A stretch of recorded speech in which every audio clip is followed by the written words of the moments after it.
ASC Lacrosse is Central PA's leading lacrosse store. Get the best selection, great service, and great prices, and receive loyalty points with every purchase at ASC Lacrosse now.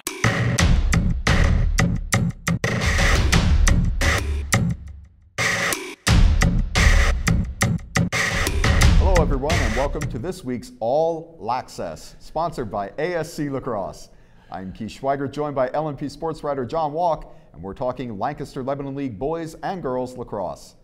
John, let's get everyone caught up with what's going on in the league. Last week was a good week for Mannheim Township, as both the boys and the girls teams handily beat Lampeter-Strasburg in their respective showdown games. But there were also some big big upsets and some notable wins by a couple of resurgent teams. Why don't you tell us a little bit about those games? Yeah, I'll start in girls lacrosse. The one upset there, Penn Manor, they had earlier this year, they lost to Cocalico, making me think, okay, maybe the Comets are going to take a step back here this year. Last week, they went and beat Hempfield, so it's kind of injecting the Comets right back into the playoff picture there. And also worth noting, I forgot to mention this last week, so I wanted to mention it here. A couple weeks ago, Garden Spot beat Conestoga Valley. It was Garden Spot's first league victory in about 3 years for them. Over in boys lacrosse last week, Garden Spot beat Warwick 8-7. It was Garden Spot's first ever win over Warwick ever. The Warriors were previously 7-0 against Garden Spot, so the Spartans got a good win there. Speaking of first times, last week Lancaster Mennonite beat Cocalico for the first time ever. I think the final score there is 15-8. The Blazers, they improved to 4-3 overall at the time, which surpassed last year's win total and matched the most wins for that program since 2011. And overtime games, there were a pair. Warwick's Ben Luce scored the game winner in double overtime last week in a league game there, and Lampeter-Strasburg's Teddy Mazahari fed teammate Alex Narr for the game winner on Saturday in a double overtime non-league victory over Palmyra.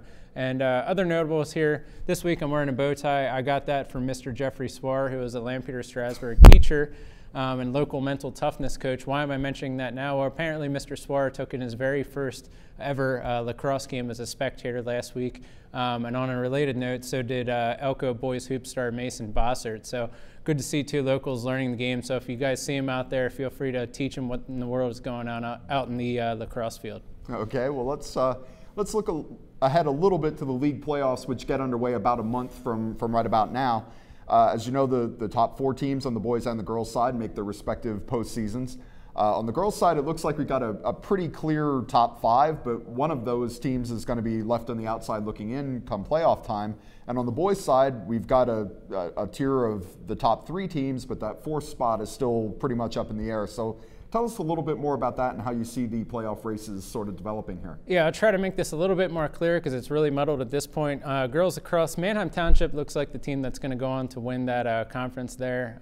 Again, I know it's only 5 games into probably a 12-game slate or whatever it is, but it looks like they're the top team there. The other 3 playoff spots will come down to a battle between Lampeter-Strasburg, Hempfield, Penn Manor, again, as we said, and the Lancaster Catholic, Lancaster Country Day, McCaskey, who we, I don't know, caringly call the Lancaster Triad now. So those are 4 teams. You can take a pick. I don't really know who to make of those 4 will make those other 3 playoff spots, but it'll be interesting coming down the road here.